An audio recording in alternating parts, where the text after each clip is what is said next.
గుమ్మ మా ఇంటి లచ్చమ్మ కిల్లాడి పుత్తడి బొమ్మ ఓణి కట్టిందమ్మా అమ్మమ్మల నానమ్మల గారాల గౌరమ్మ తాతయ్యలను కై తట్టలాడించేస్తావే అల్లరి బావ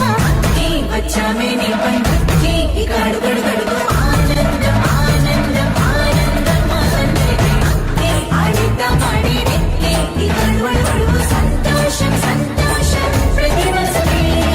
అల్లారు ముద్దు గుమ్మ మా ఇంటి లచ్చమ్మ పిల్లాడి పుత్తడి బొమ్మ ఓణి కట్టిందమ్మా